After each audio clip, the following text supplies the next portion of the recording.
Halo, ketemu lagi di acara Sasaku, sayang-sayang aku. Nah, kali ini aku akan ngobrol-ngobrol dengan salah satu bapak yang kerja di ojek online. Nah, buat kamu mungkin sering banget menggunakan jasa ojek online. Apakah itu Grab, eh, Gojek atau Maxim dan lain-lain ya. Langsung aja, kira-kira apa sih pengalaman dari Bapak yang sudah kerja di ojek online? Ini dia teman aku hari ini. Halo, kenalkan nama saya Hendri. Saya sebagai pekerja ojek online. Tinggal saya di Jalan Delima, Kecamatan Tampan, Pekanbaru, Riau. Oke.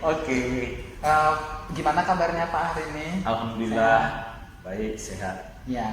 Bapak kan sudah bekerja di ojek online kan? Kira-kira kalau boleh tahu sudah berapa lama sih Pak kira-kira kerja di sini? Saya bekerja sebagai Gojek online itu dari tahun 2018, bulan September. Oke. Itu sudah hampir 3 tahun. Ya, 3 tahun ya. Ya. Nah, kira-kira mulai kerjanya dari jam berapa, terus selesainya itu dari jam berapa? Itu biasanya saya mulai kerja dari jam 6 sampai jam 10 malam. Cukup lama ya, dari pagi sampai malam. Apakah ada pengalaman yang nggak enak gitu di lapangan? Misalnya nih, di situ kan ada tertera kayak cancel gitu kan. Kira-kira pernah nggak sih di cancel Pak gitu sama penumpang gitu? Ada, sering. Itu akibat karena apa? Ya, kadang-kadang gensel itu kan bermacam-macam Ya. modelnya ya kan. Ya.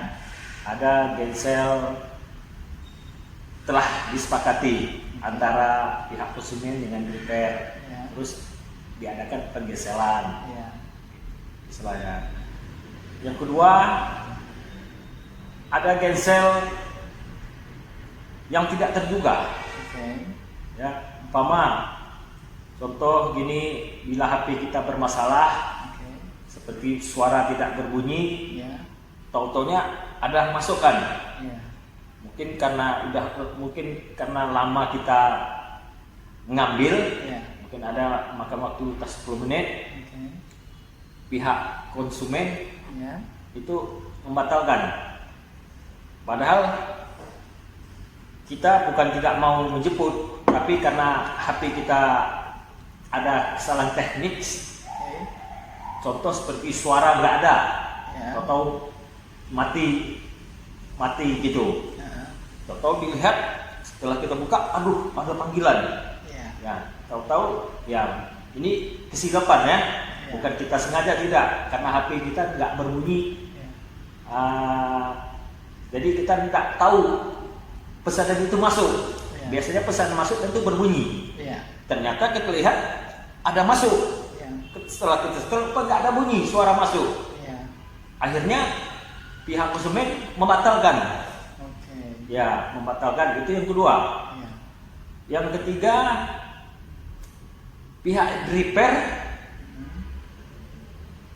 yang kita sedih, yang bikin hati kita sangat kesal. Ya. Apabila sudah sampai ke titik ke tempatnya, Ya. kita mau jemput, Ya. tahu-tahu digensel tanpa alasan yang pasti gitu. Wah, berarti Ya.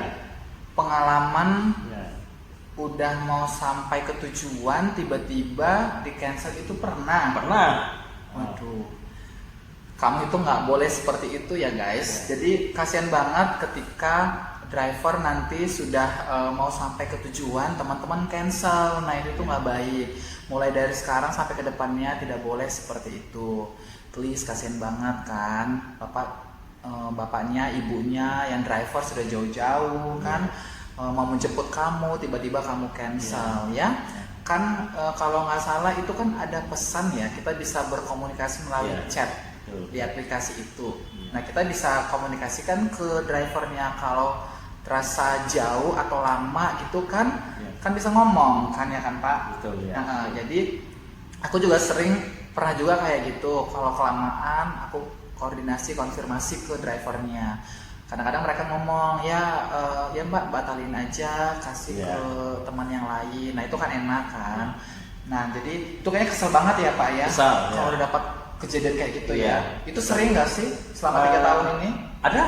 Sering ya. Ya sering, katakan sering, tapi ada lah gitu kan. Iya. Nah, jadi kita sebagai driver ini apapun kejadian tetap drivernya yang apalah baratnya yang sering disalahkan gitu. Sama pihak kantor juga. Tidak, dari konsumen. Oh, dari konsumen. Ya. Oke. Nah, terus seperti umpamanya niat kita sudah baik, Iya. ya kan? Niat kita baik, tapi kita komunikasi tidak bisa. Iya. Mau menelepon tidak bisa, nomor HP pun tidak bisa, Iya. atau walaupun, tapi yang lebih penting itu kita nomor HP itu. Iya. Itu yang lebih utama. Iya. Ya, jadi kalau yang namanya kita kerja di lapangan ini kadang-kadang kan ada kesilapan, Iya. ada kesalahan gitu. Iya. Nah, contoh seperti kita micit-micit HP itu tuh nggak sengaja terselesaikan. Iya. Itu kadang-kadang ada juga itu. Itu dari Repair. drivernya. Iya, repair.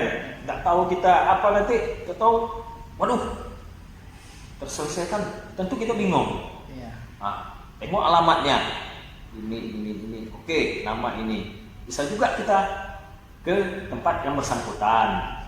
Tapi yang lebih penting itu, yang lebih penting komunikasi itu HP. Iya. HP. Karena itu yang utamanya, HP, nomor HP itu. Oke. Kalau pengalaman gini Pak, misalnya udah mesan itu kan ada kayak mesan makanan Iya. gitu kan di aplikasi. Pernah nggak sih kejadian udah kita pesan, udah Bapak pesan gitu Iya. kan udah bayar, Iya. terus mau sampai ke rumahnya si pelanggan itu tiba-tiba di cancel gitu, pernah juga Pak? memesan GrabFood gitu ya? Iya, ada mesan makanan GrabFood. Ya, kalau memesan makanan biasanya itu yang ada kena kemarin saya sekali itu biasanya makanan tunai. Oke. Tunai namanya. Itu Wah, berarti ada 2 jenis. ada dua jenis, ada tunai, Ya. ada non tunai, ada pilihan. Oh gitu. Kalau tunai itu uang kita sendiri Oh gitu. yang membeli makanan itu dulu. Iya. Termasuk dengan non tunai. Oke. Ya kan?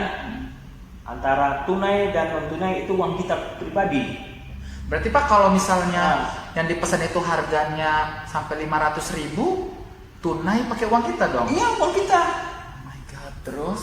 Terus setelah kita belanja, kita harus betul-betul dulu komunikasi sama pihak konsumen. Iya, kalau dia nilainya besar ya. Nilainya besar. Oke. Kita harus pastikan alamatnya apa sudah jelas, nomor rumah sudah jelas, nomor HP-nya sudah jelas.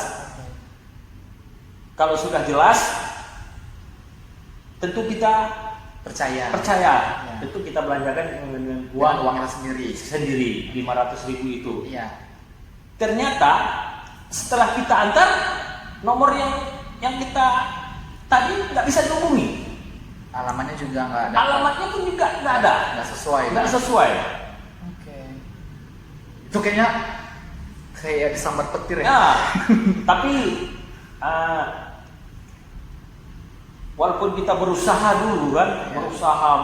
berusaha, tapi alhamdulillah Belum pernah kejadian dengan kalau nominal besar. dari kawan-kawan teman sudah Ada. ada juga kejadian kalau kita ada kejadian tapi nggak seberapa, nggak besar banget. nggak besar banget gitu.